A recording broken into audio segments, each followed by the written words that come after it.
Good morning. My name is Patty Torsney. I'm the permanent observer for the Inter-Parliamentary Union at the United Nations in New York.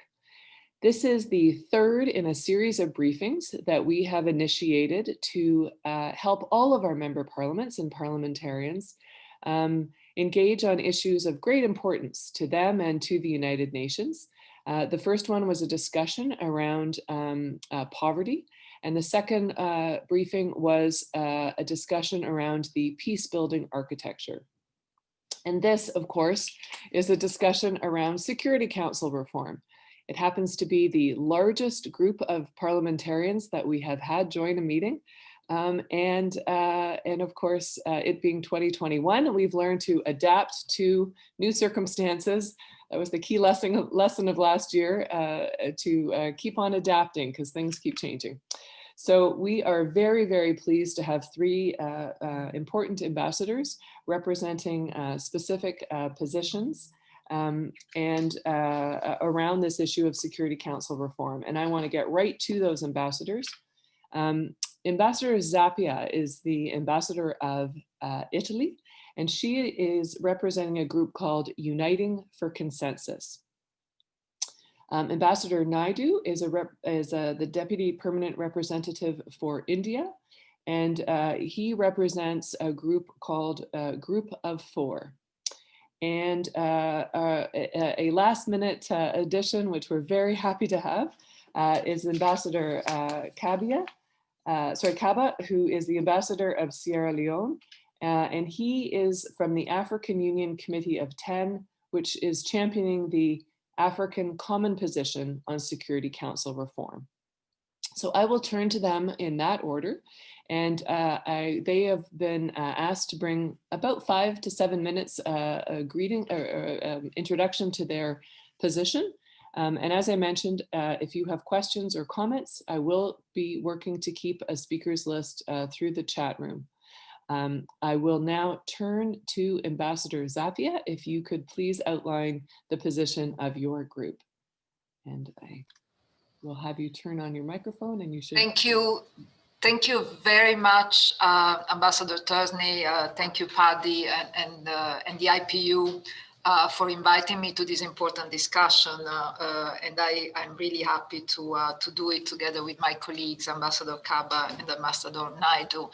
I'm really delighted to speak in front of such a distinguished virtual audience of parliamentarians, virtual, but nevertheless a very nice audience from all over the world, I understand. And I really truly believe that engaging parliaments on crucial issues for the future of multilateralism is extremely important, and even more at a time of global crisis as we are living.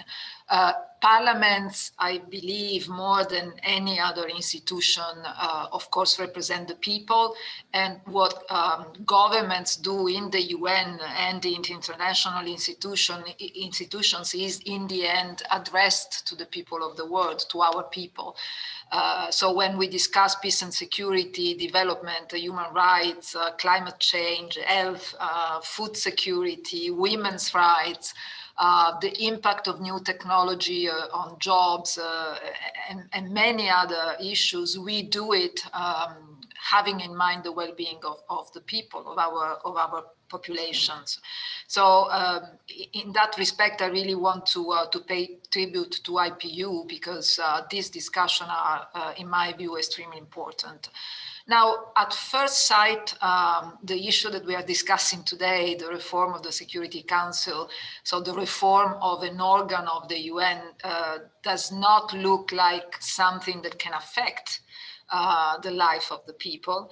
How can the composition of an organ of the United Nations be of the interest of our people? And of course, my first point here is that indeed, people's lives are affected by a Security Council that is able to deliver fully on its mandate, which is, let remind us, to preserve international peace and security.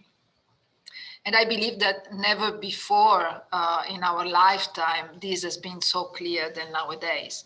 the impact, unprecedented impact of the pandemic has exposed the need for a strengthened cooperation, international cooperation, to address all the new threats to our security and well-being. To live up to this task, multilateralism must be reformed, and I believe that this is something that we can all agree easily. Now, how to do it, that's where we might have a different idea. The starting point for me is that today's world is so much more interconnected than it was, and at the same time, extremely fragmented. We talk about multipolarism or lack of any of any real pole of reference is a very complex reality. And we should start rethinking multilateralism, taking into account the nature of the issues we are dealing with and the role of all relevant actors as drivers of change. So this means to me not only governments, but the private sector, local authorities, science, civil society organizations, young people. We should aim at a multilateralism that is more inclusive, flexible, multi-stakeholders, and solution-oriented. And I'm saying this because I believe that the Security Council reform should fit in this new reality of multilateralism. The discussion about the reform is, in my view, more relevant than ever, and of course remains a topic of utmost importance to my country, Italy. We have long been a quite vocal advocate of a sound reform of this body.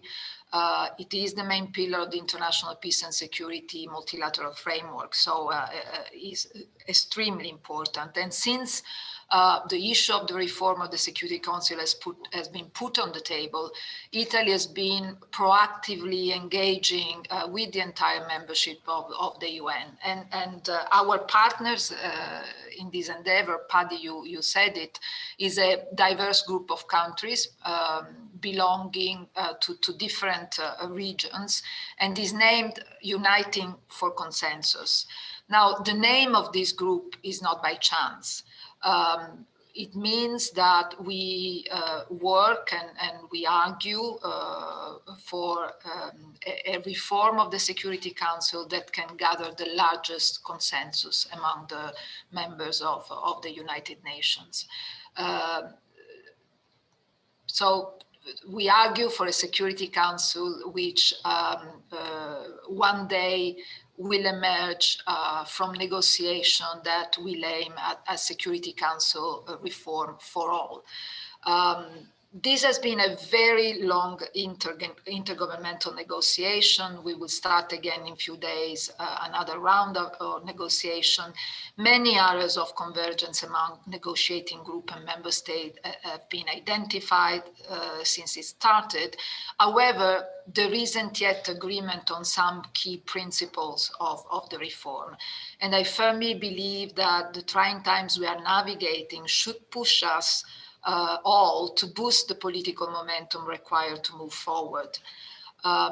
Member states, scholars, public opinion, there is a widespread awareness of the need for such reform for two main reasons. And the first is that the Council must become more efficient and capable of responding promptly to the changing nature of conflicts and to emerging threats and challenges.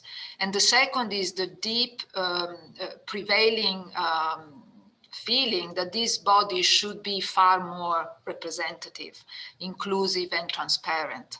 That crucial decision for the sake of international peace cannot be made by just a few or blocked by a few, without everybody being granted at the very least to have a seat at the table.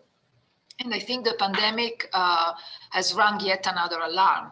It has shown the negative impact of growing geopolitical polarization on the Council, with a protracted stalemate on such a pressing issue. I have a return of voice. Sorry. See, I was saying that the pandemic crisis has rung another alarm in that respect, and it has shown the negative impact of growing geopolitical polarization in the Council, with a protracted stalemate on an issue that more pressing couldn't have been, like the global ceasefire,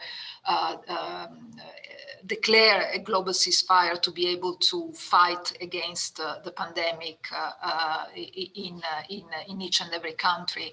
It has also pointed to the urgency for the Security Council to become reflective of the reality of today's world and capable of addressing its challenges, precisely because of that. Just one very concrete example: how can the Council fully grasp the implications of the climate crisis and react accordingly if the most vulnerable countries to climate change are seldom given the chance to sit in this body? So in light of this, and looking at your two questions, Paddy, I reply yes to the first guiding question posed to the panel. It is possible to resolve the impasse of the United Nations Security Council reform, first of all, because we must resolve it.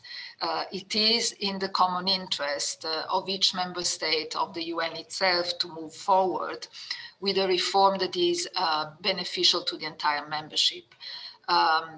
This is the assumption that has guided the work of the United for Consensus group in all these years of negotiation. We firmly believe that the reform should be for all.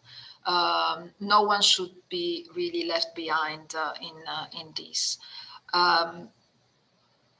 Indeed, we feel strongly about the need for progress in negotiation.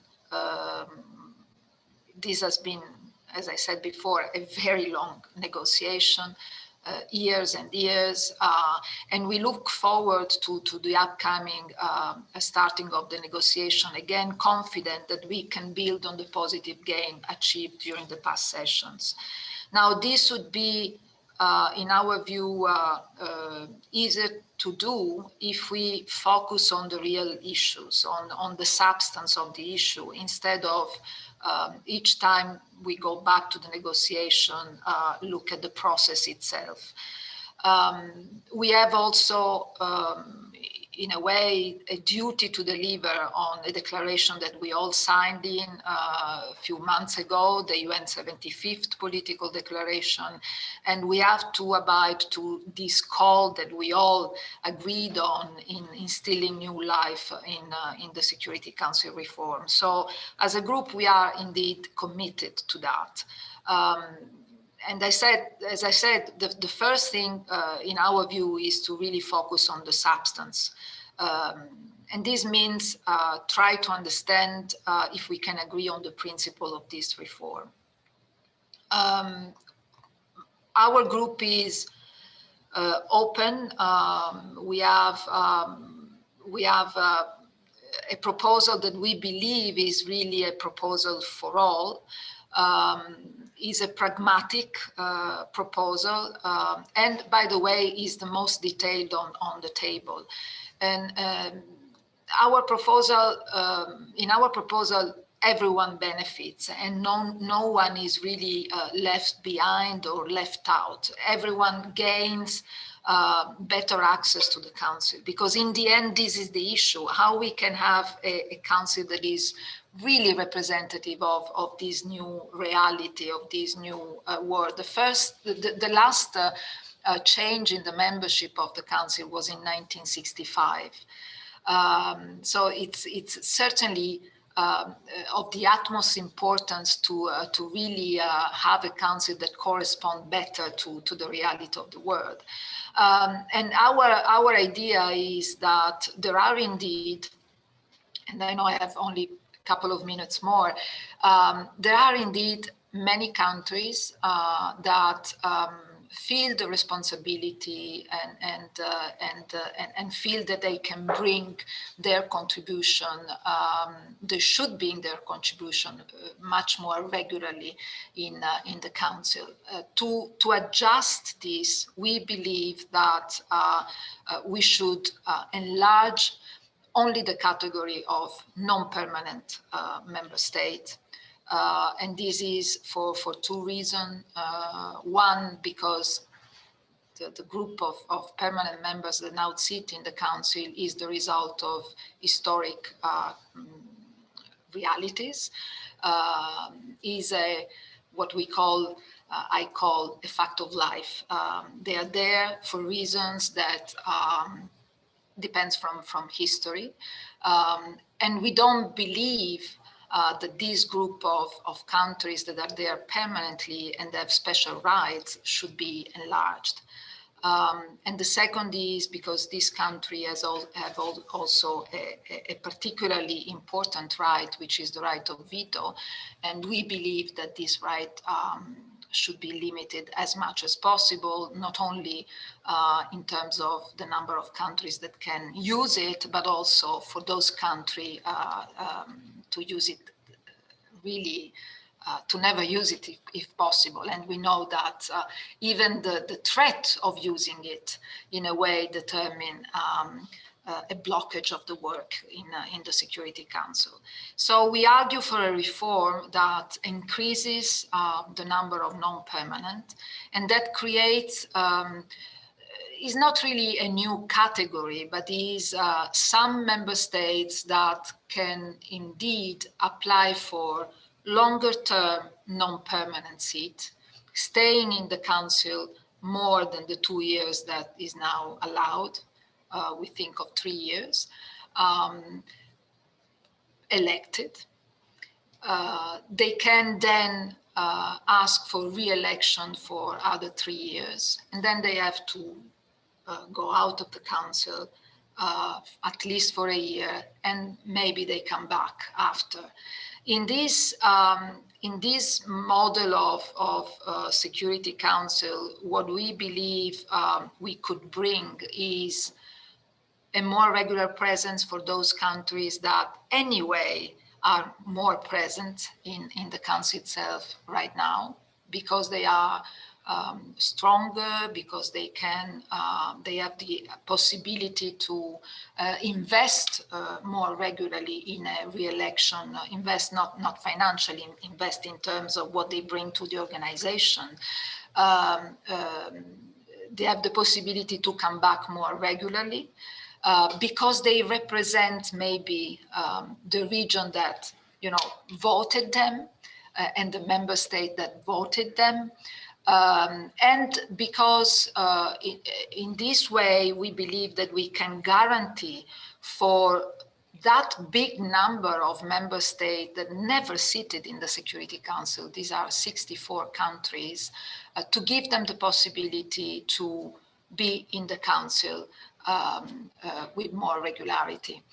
I'm ready to really explain maybe more during the question time, but our vision of reform is a reform where every region is represented with more members.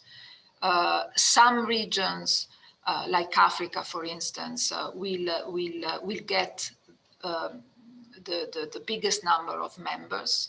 And some others, like small islands, for instance, will have really the possibility to come in the Security Council with some regularity.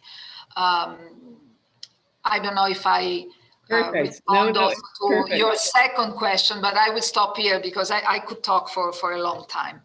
Thank you. And I'm sure our members could listen for a long time, but I would like to get the other two. That was really terrific. And I think you've outlined a lot of the issues. I actually had someone post a question about whether the CARICOM and particularly Guyana could have a permanent seat. I will now, though, turn to Ambassador Naidu, who can speak about the position of the group of 4. And if we could keep it to 5 to 7 minutes, that would be terrific, because I know there are a lot of questions that people will have. Ambassador Naidu, if you can turn on your microphone. Thank you so much. I think you can hear me. Yeah. Right. Excellencies, at the very outset, I would like to thank the IPU for convening today's briefing for distinguished parliamentarians from all across the world. Let me also recognize the presence of Ambassador Maria Angela, PR of Italy, and Ambassador Ali Kaba, PR of Sierra Leone.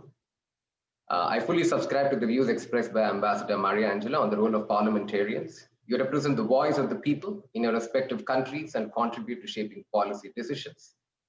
As parliamentarians, all of you know the value of debate and discussion and the need to agree to disagree. Today, as a G4 member and also a member of the L69, a group of around 30 members of developing countries from Africa, Caribbean, Pacific, and Latin America, I will be giving you a perspective as to how we as a group of like-minded countries approach the issue of Security Council reforms. Number one, does the Council need reform at all?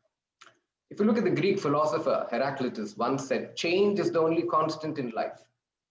The UN has applied this axiom to every other organ. The one body that has been resistant to change is the Security Council.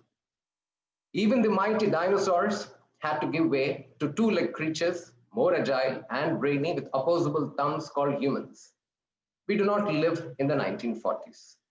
The Security Council membership must be reflective of the times that we live in. There is a case for the Goliaths to let the Davids into the room. Now, let's look at what is genuine Security Council reform.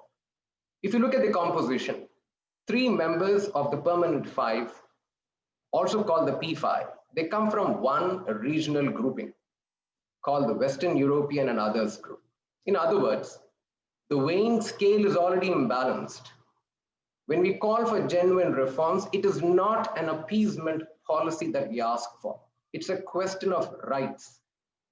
Those who have proven capacity to contribute to global governance must find a place around the horseshoe.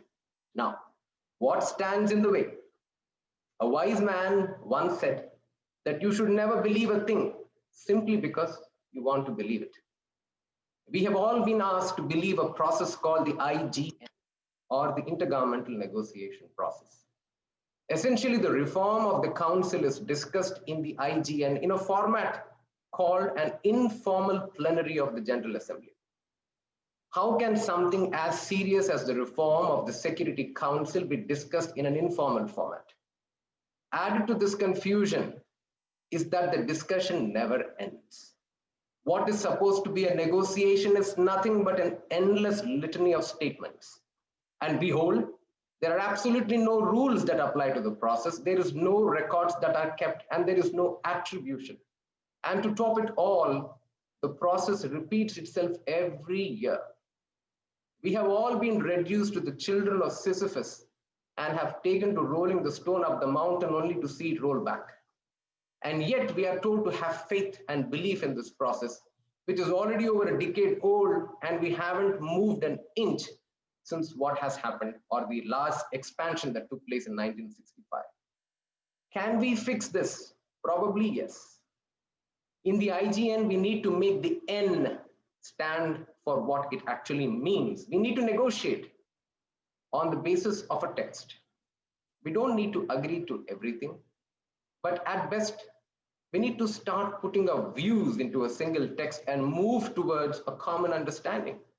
For this, we need the General Assembly rules of procedure to apply, a small request for something that can make a world of difference. Now, let's look at the size of the Council. In 1945, the UN had 51 member states. The Security Council then had 11 members, 5 were permanent and 6 non-permanent. It then took 20 more years, or 1965, when the UN membership stood at about 113 members, and the Security Council expanded from 11 to 15 members. We are now in 2021, or 58 years have passed since the last expansion. Almost 60 years have passed since the last expansion. The UN membership today stands at 193 members, but the numbers of the Security Council have kind of frozen, and the P5 constant remains. How come regions of Africa, Latin America, 3/4 of Asia, Arab states, the entire Central and Eastern Europe, the Caribbean, and the small island developing states remain excluded from the permanent category. Let's talk about categories of membership. We as a group, both in the G4 as well as the L69, we are supportive of expansion of both the permanent and the non-permanent membership. The changing geopolitical reality of the 21st century needs to be reflected in the permanent membership. There is a view, why not only increase numbers in the non-permanent category? Such an approach is flawed for the following reasons. One, expansion of non-permanent membership is a solution which addresses the issue of size, but it does not treat the malaise that actually affects the council. It does not check the imbalance that prevails between the permanent and the non-permanent members. Such an expansion will never empower Africa or other developing countries. It would only mean adding numbers without making the council accountable or effective. We as a grouping have a genuine proposition to offer. Unlike the P5, who were never elected by the UN membership, our proposal is that let the new permanent members be democratically elected. We are also open to the idea that permanent members be subjected to a mandatory and a stringent review process after a specific time period to ensure real accountability. And finally, coming to the question of veto, the G4 approach is that as long as the veto exists, it needs to be provided to all members of the permanent category of the council. Some say yes to the permanent category expansion without a veto. This is again the call of those who are supporters of exclusivism. We are in the 21st century. Let's set aside politics of exclusion. Let privileges be equal, or let's not have them. Thank you. Thank you very much, Ambassador Naidu.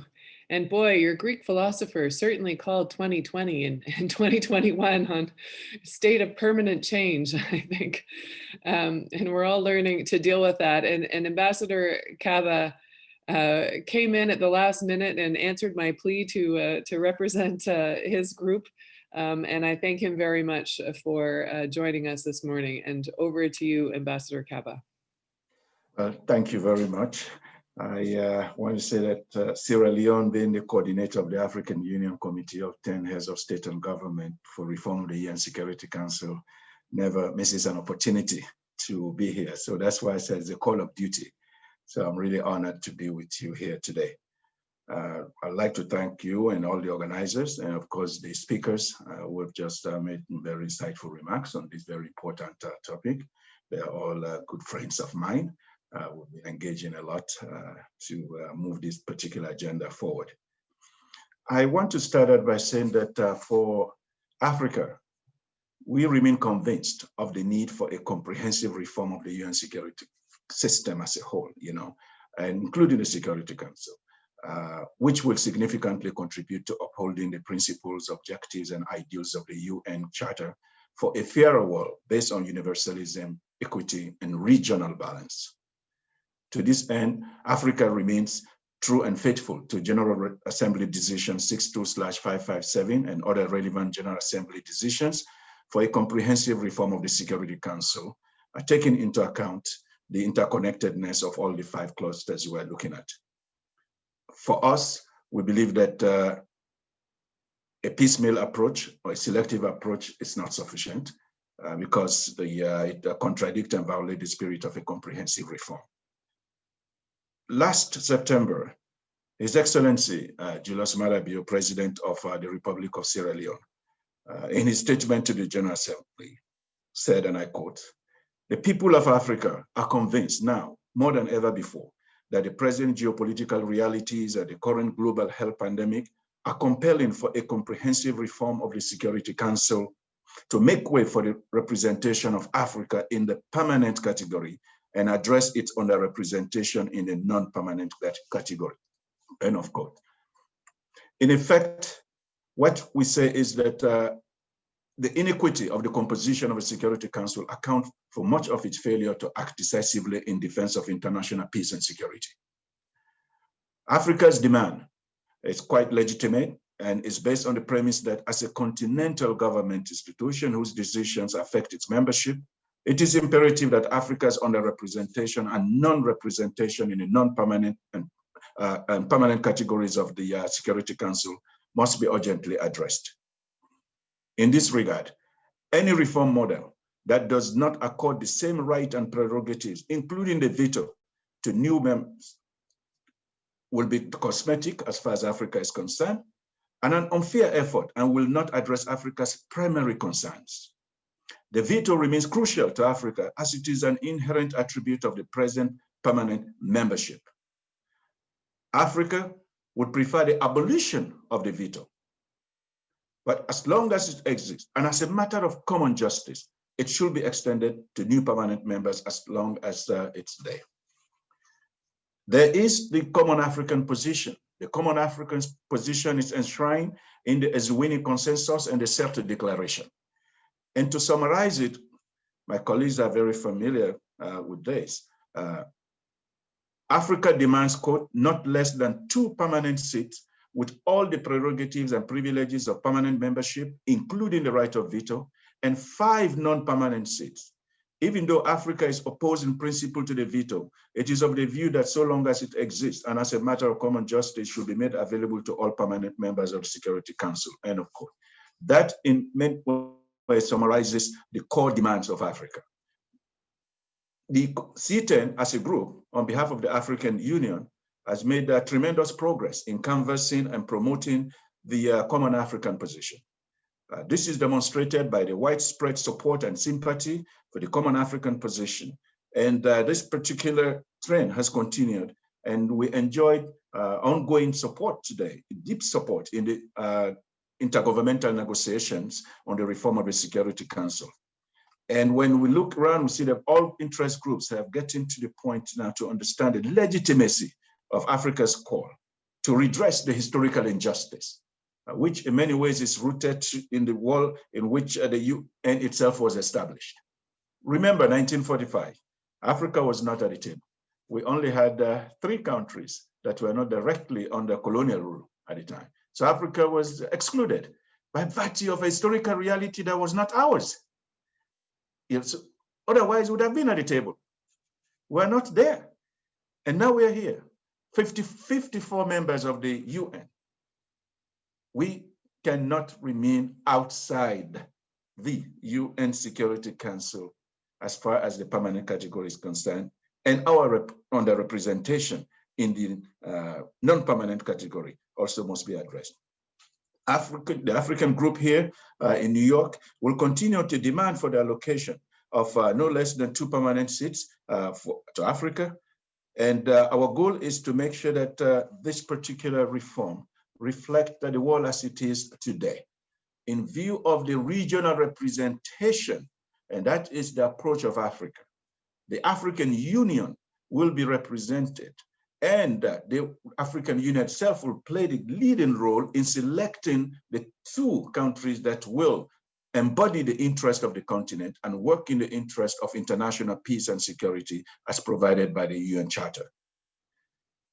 Africa should therefore be seen as a responsible stakeholder in keeping the peace worldwide. It should be noted that correcting the issue of equitable representation is the only way to achieving a true and meaningful reform of the Security Council. We cannot exclude Africa from the permanent category. The contribution of Africa to international peace and security should be regarded as a composite whole and not as individual member states. Africa's contribution is not just financial, but also related to the lives of troops. The success of African solutions to African conflict should be celebrated. Africa remains strongly united in our continued dedication for a reform that is comprehensive and as agreed by Decision 62/557 and other relevant General Assembly decisions. Africa is fully ready to work with member states and interest groups in further canvassing support for the common African position to correct this historical injustice done to Africa and to better reflect the geopolitical realities of our present and future world. Today, we are calling for a renewed effort to move this process forward, to instill new life in it, as my good friend Angel referred to the decision of the General Assembly recently. How do we instill new life into this process? We don't do it by simply restating our positions. Everybody in the IGN is very familiar with the African position. It's a heads of state decision. For the first time, you have a continental body consisting of 54 member states agreeing on something. It has not changed because it is a decision at the highest level. We believe that it reflects the fundamental aspirations of 1.3 billion Africans who are not represented in the permanent category today. We must work to correct that injustice, and any reform that falls short of that is simply a perpetuation of the inequities that we are all opposed to. But in many ways, we have made progress, and all the various interest groups are starting to coalesce around some key ideas now. Our hope is that in this particular 75th session, we'll be able to move the needle a bit, to move forward, and not be stuck in the same place. That is why I continue to call on my colleagues in the various interest groups to approach this process now with a fierce sense of urgency, if I may quote from Dr. Martin Luther King. We need to make sure that this process is moving in a direction in which we can finally say that, yes, we are ready to put together the building blocks for a fundamental and comprehensive change in the composition of the Security Council itself and its working methods and other elements that we're looking at. And I am confident that if we focus on this key need to make sure that we have a Security Council that reflects the world as it is in 2021, not in 1945, without disregarding the historical reasons for the 5 members to be there today, but recognizing that you cannot exclude a continent such as Africa in the permanent category and say that the Security Council reflects the will of the world as it is today. Thank you very much. Merci, shukran, sheshe. Spasiba. Thank you so much, Ambassador Kaba. You all have made very good cases. I appreciate that, and we do have about 120 members of parliament from around the world on this call. Some of them are future leaders of their countries, and so hopefully you'll have that heads of state push to make some changes. I guess I have 2 people that have raised their hands, and I had a third question about the CARICOM particularly, and Guyana becoming a permanent member. I also had 2 other questions, and those are, is it really possible to make this change? And would it be possible to remove the veto power from the 5 permanent? And the second thing is, if there is such a change, would it require a change to the charter? And if so, would that need to be ratified by parliamentarians? So as I turn to the 3 people who now have their hands up, if you can think about that for the summation, we'll give you each 2 minutes at the end. And I will, not just on those questions, but on these other ones, I will now turn to our friend from Turkey to pose her question. If you could unmute yourself and pose your question. Thank you so much. Are you able to hear me? You're able to hear me. Okay, wonderful. I wish everybody a great day, great afternoon. Good afternoon from Ankara, Grand National Assembly of Turkey.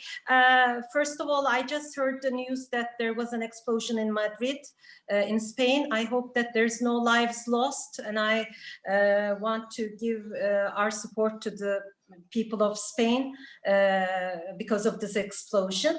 The COVID pandemic made us realize how interconnected we are, how interdependent we are. We're not all well unless everybody is well. So it was a humbling experience, I think, globally.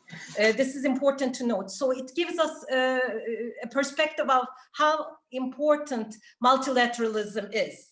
So my question is, and as Turkey, we're a part of Uniting for Consensus group, UFC group, and we do believe that, as our distinguished ambassador mentioned, Africa, the small island states, as well as small states should be, who constitute 1/3 of the international population, should have more to say. There are 64 member states. They should have more to say in the United Nations. And there should be a more democratic, more representative, more transparent, more effective United Nations. But I guess somebody already asked this question. Is it possible? Is it doable? Because it is still, this still needs the support of the 5 permanent members. I think with the 2/3, because they are a part of the 2/3, is it doable? Can we do this? I mean, I have hope, because IPU is an international organization. We should be able to give the pressure to do this as the IPU members. And as Turkey, we say that our president says the world is greater than 5.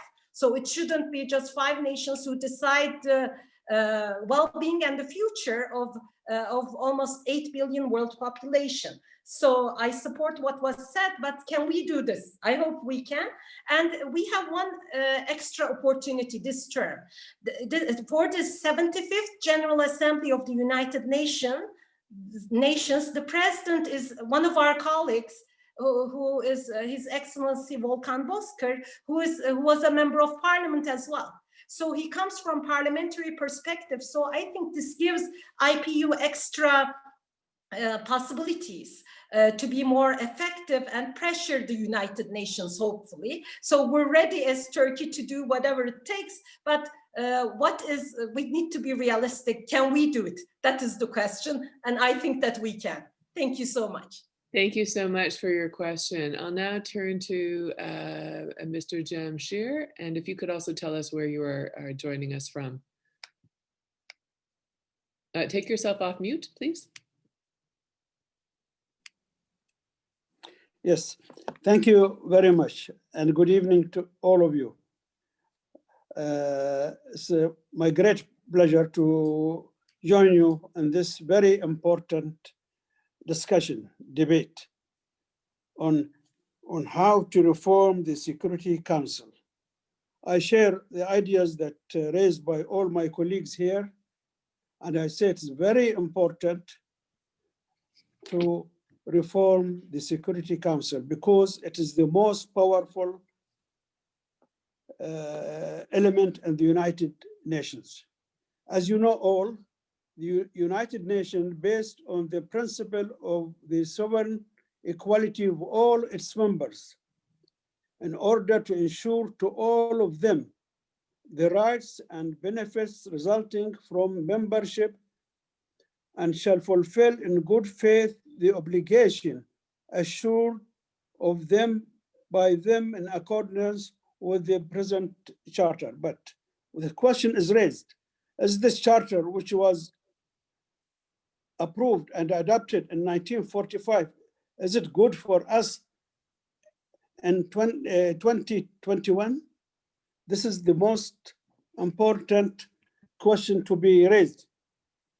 The question is, can be raised and put forward, is it possible to change the rule, the composition, and remove the veto power from the 5 permanent countries, mainly USA, UK, France, China, and Russia? All they are powerful nations and have the power of veto on all resolution. Right. So this can be done only through Chapter 5 of the United Nations, which deals with the membership of the Security Council.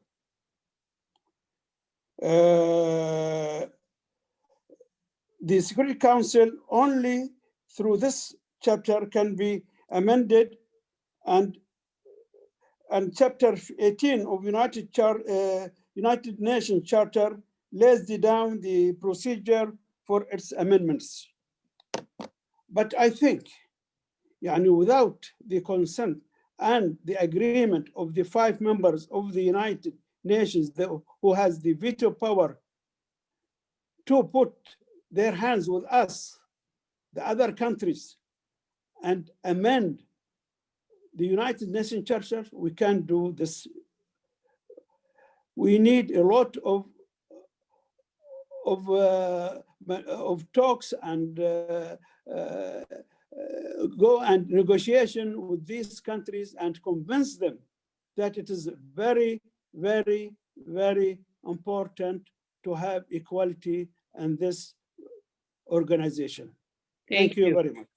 Thank you. And Mr. Jamshir is from the Kingdom of Bahrain. Thank you very much for your question. I'm just going to put you back into mute. And I'm going to have time at least for 2 more quick questions. I think most of the people on here are convinced that there needs to be some change. But if I can turn to the person named Quinto, Jatnal Quinto, if you could tell us where you are from and if you could put your question or comment, hopefully in less than 1 minute.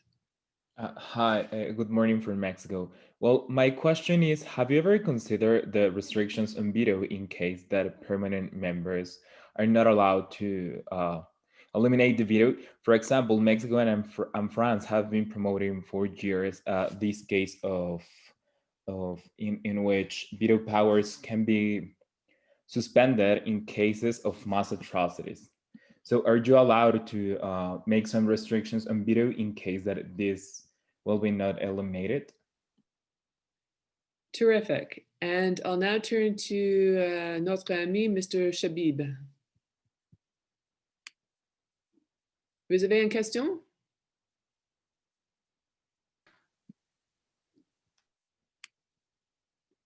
Oui, vous avez une question? C'est nécessaire de unmute. Mr. Shabab, if you have a question, please unmute yourself. Thank you. If you push the space bar in your computer. Okay, can you, there we go. C'est bon? Oui. C'est bon, vous très bien. Puisqu'il est clair que nous n'arrivons pas à nous... It is clear that we are working on it since many years. We know that the necessity to have a reform of the Security Council is necessary, but working on it since many years. So since I can align myself to the African position, but how to get out of the impasse of this eventuality of reforming the Security Council, since it is difficult because we need to have a certain majority of 2/3 of the General Assembly as for the positive vote of the 5 permanent members of the Security Council. The groups must maintain their cohesion as for all the aspects of the processes of the reforms and speak with one voice until their interests will be taken completely taken over. So the second question is different groups must detach themselves from their maximalistic positions, which there is more rivalry between a different potential rivalry, so we should leave this aside. And the third question is 5 permanent members must necessarily accept the modification of the current situation of the veto rights and be able to share it with the new members. So this is my contribution as to this debate. Thank you. Alors, merci beaucoup. Et la dernière question, c'est okay, thank you so much. And the last question? Alessandro Motter. It's Alessandro Motter.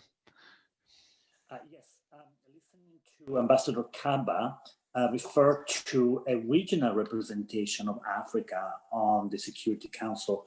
Could you clarify if you actually mean that the new permanent members from Africa would actually speak on behalf of the whole region as a whole? Similarly, I'd like to ask Ambassador Zapia, what you think of the big changes that has occurred in Europe since the war, which is the process of European integration, and whether it still makes sense for France to speak for itself on the Council as opposed to represent the whole European position. Thank you. Terrific, very succinct question. And I will now turn to the ambassadors. You know what, it's a democracy. Who would like to go first? Okay, we'll go in reverse order. Thank you. Thank you very much. I mean, I really appreciate the comments here. I'll be very brief. Is it possible? I think that's a question. And the answer is yes, reform is possible. Yes, it has taken us a while, and we are frustrated that this process has dragged on for long. And the last reform, as you heard, was done in 1965, and we believe that it is time to deal with this. Is it easy? No, that's why it's taking us this while. But I am very confident that this process will yield positive result. The fact of the matter is that if you take, for example, the Common African Position, we have made tremendous progress in terms of the deep and growing support. This was highlighted by even the co-chairs of the last session when they made it very clear in their letter to the President of the General Assembly that they quote, they had the growing support expressed to redress the historical injustice against Africa and to ensure better African representation in Reform Council in line with the Common African Position, end of quote. In other words, we are getting to that point, and I'm confident that right now there is less and less opposition to the Common African Position, and that is progress. At least we are getting to that point where it is very important that we recognize the growing cross-regional support for Africa. So this process has to go on. The fact of the matter is that as we look at the current IGN structure in itself, it does not lend itself to speedy discussions and resolution and moving forward in a substantive way. And that is what we like to see. So yes, to the distinguished member of parliament from Turkey, we are very pleased that we have a president of the General Assembly this year who is from Turkey and very much interested in moving this agenda forward. So we are looking forward to progress. Let me quickly look at the issue raised by my brother from Algeria. Algeria, by the way, is a member of the C10, the Committee of 10. Of members of the African Union for Reform of the Security Council, and Algeria has always been a steady and steadfast, I must say, proponent of the Common African Position. The issue of the impasse is clear. There is some impasse right now, and that impasse, I think, has to do with the fact that we do not necessarily have the clear and unequivocal support of the P5. It is very important for us to have the P5 in this process. We can talk, but they have to also step up, So our focus got to really be on them. But we are united, we speak with one voice, and the Common African Position, I think, enjoys the broadest support among all the different perspectives right now. And the issue of regional representation is gaining wide traction in the IGN. It is clear that Africa is presenting a model that I hope will be embraced by others. The fact that we are saying that of the 54 member states, the African Union will help in the selection of the 2 representatives who will, as I said in my introductory remarks, really function on the basis of the shared interest of all of Africa at every moment. I mean, that is the key, because the legitimacy of that representation comes from that regional dimension. And I hope that this model of dealing with the reform of the especially permanent category will be favorably looked at by others. And the issue of the restriction on the veto, yes, from Mexico, I'm very familiar with Mexico and the France position on this. It's an interesting perspective that there has to be check on the use of the veto, because we've seen that sometimes the threat of the use of the veto itself leads to paralysis. But again, we want to make sure that this kind of approach is done within the context of the reform itself. That is the African position, that we want to make sure that we do not just look at piecemeal approach here. For us, as I said, we are flexible. Africa would want to see the abolition of the veto completely. I mean, we can live with that, but if it is there, then we want to hold on to it. But the issue that Mexico and France are raising is an important one. When there is a serious threat to international peace and security, especially when it comes to genocide and other things, we should make sure that we do not have any member of the P5 standing in the way because of the power of the veto. These are things that must be addressed. So I want to thank you very much for the issues that you've raised here, and to say that we count on your support as parliamentarians to spread the word out there that the reform of the Security Council is long overdue. And we need your full engagement around this issue, because at the end of the day, your support in your various parliaments will help us too, to garner the necessary global energy behind this particular important agenda here. Je vous remercie infiniment. And thank you, Ambassador Kaba, for those terrific comments. I will turn now to Ambassador Naidu, but I will draw attention, Ambassador Zappia, that there is a question in the chat saying that you mentioned that we need to reduce geographical polarization in the Security Council. And the member for Costa Rica hopes that you will tell us how this can be achieved when it comes to your comments. But first I will go to Ambassador Naidu. Thank you. Thank you for the questions. And there are no definite answers, because we ourselves are struggling for the past. This is the 75th year of the United Nations, and we are still talking about reforms. So as you know, as parliamentarians, you know how difficult it is to get through to your own parliaments. And if we are looking at the global parliament here, all 193 members, and expecting change is not going to be easy. At the same time, the UN Charter under Article 108 allows for amending the Charter. The UN itself, in its 75-year history, the Charter has been amended only 5 times. And it was amended once way back in 1965 to increase the membership of the Security Council. But the point is, any amendment to the Charter needs 2/3 majority of the General Assembly. That is perhaps possible, because there are a lot of like-minded members in the council. But the point is, after it gets 2/3 support of the General Assembly, it is the P5, the permanent 5. They have to again agree to it, and they have to ratify it. And that's a non-starter. So the problem is in the problem itself.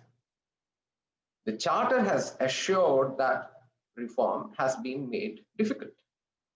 While constant change is not required, but these are not small issues. The reform of the Council is a major substantive issue. And it is like an exclusive club. In any city, there are exclusive clubs, and membership is always at a cost. So that's what we are continuing to see at the UN. The Security Council remains a club of a few, and when you ask for rights, perhaps they're ignored.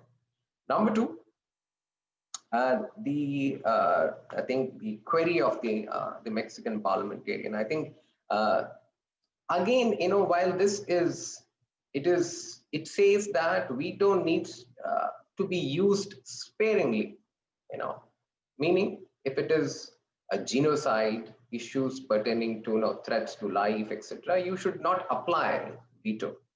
But then the point is, it is again a selective approach to veto.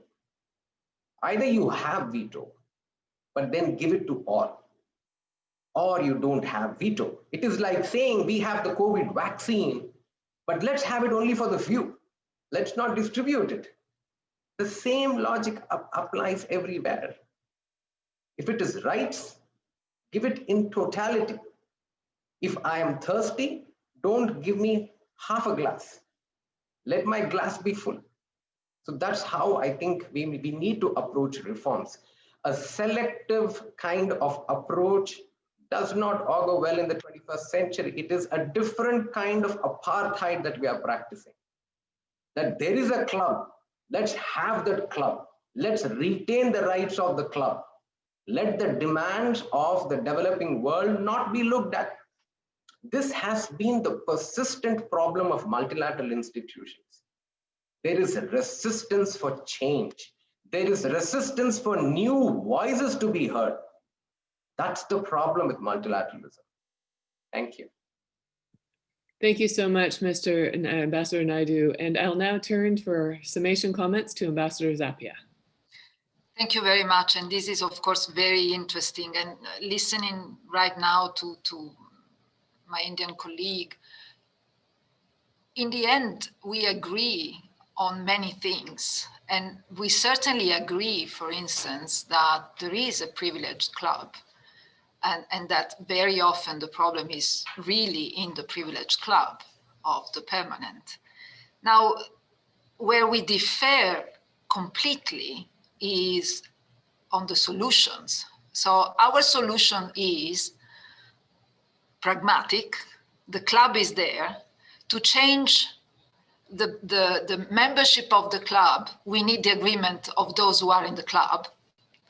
So unless they agree to enlarge their group of 5 to new permanent with veto, we will never have a reform that really entails new permanent.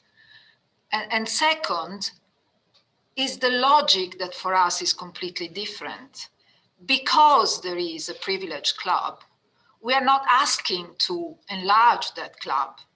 And certainly all the members of the Uniting for Consensus group agreed not to ask anything for themselves. We are not asking to get into the privileged club. What we are trying to do is to balance the privileged club with more power to the other club, which is the non-permanent. And I have to say that our experience as non-permanent members, Italy is very often in the council, but as non-permanent member, is that the more the non-permanent members are acquainted with the work of the council, the more they understand the work of the council, the more they can be themselves as a group of non-permanent, that balancing factor that can push indeed, because of the moral authority, those permanent members to do the right thing. Now, this is not enough because we stay only 2 years and then we change. And then there are, you know, how can I say, more robust country that can become non-permanent, but also very small country with sometimes they don't have the capacity.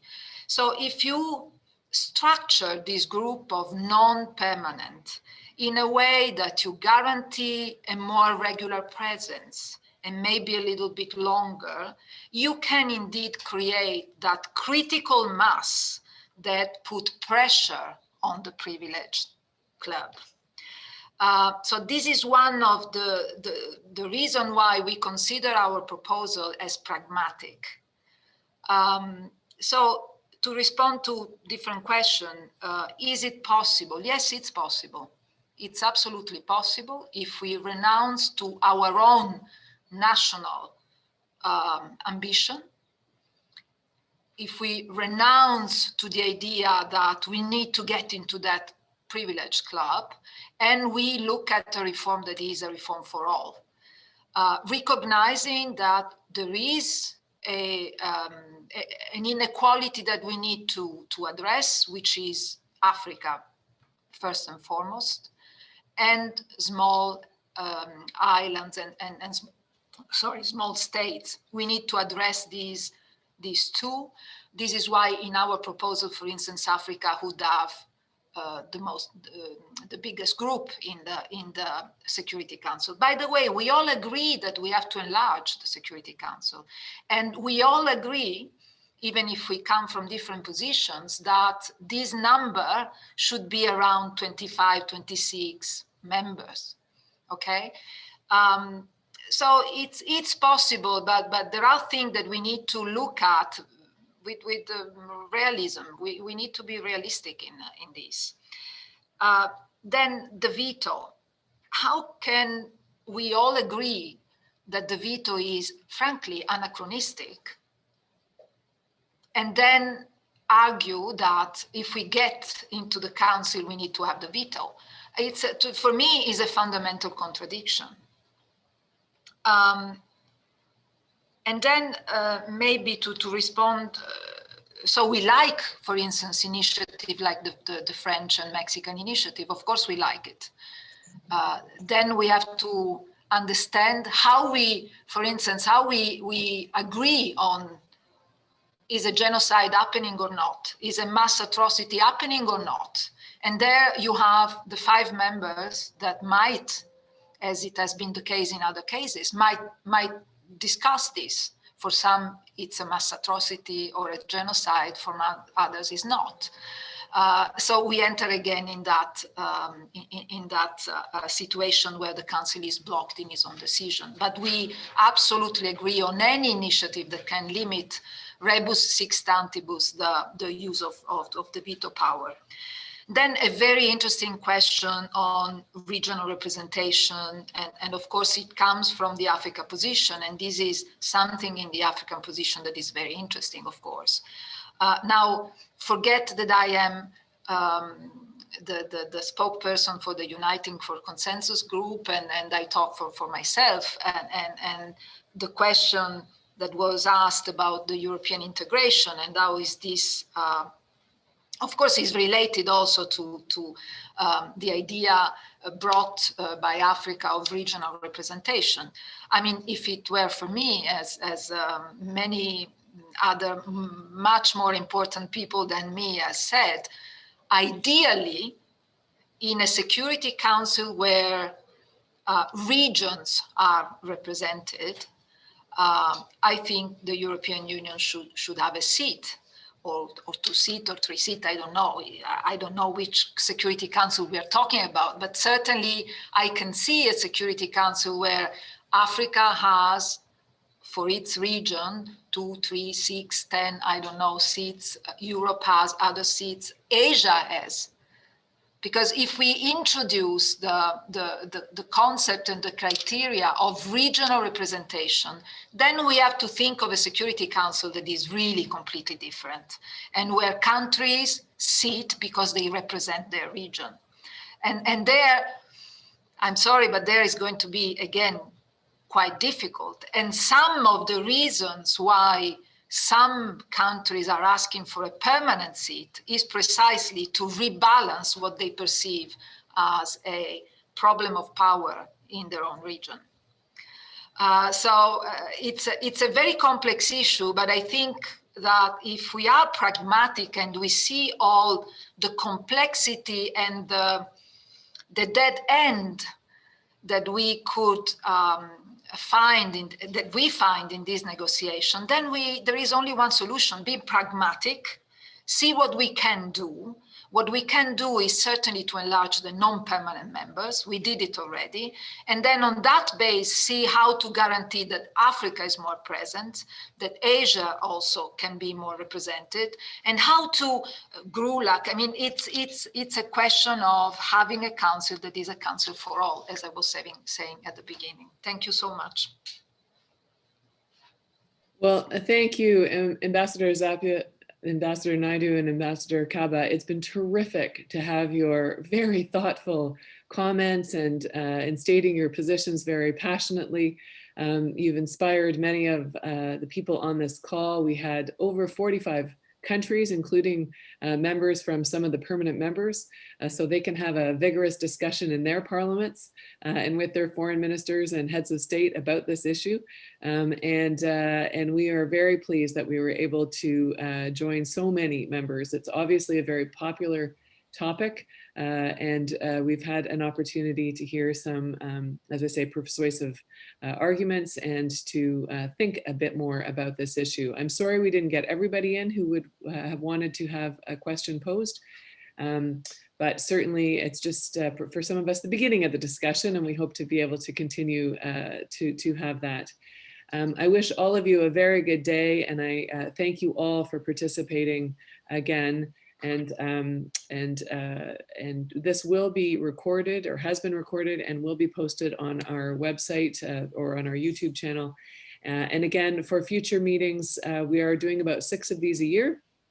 Look on our website. The next one we booked for the 31st of March. And when you register, if you could please make sure that I have the name of your parliament, so we do have some security on our system. I appreciate that. That was my little PSA. And thank you again, Ambassador Zappia, Ambassador Kaba, and Ambassador Naidu. Thank you very, very much. I think I could listen to you all day. So take care, and wish you all a very healthy 2020. Thank you. Thank you very Paddy. much. Thank you all. Appreciate it so much. Great. Bye-bye. Okay.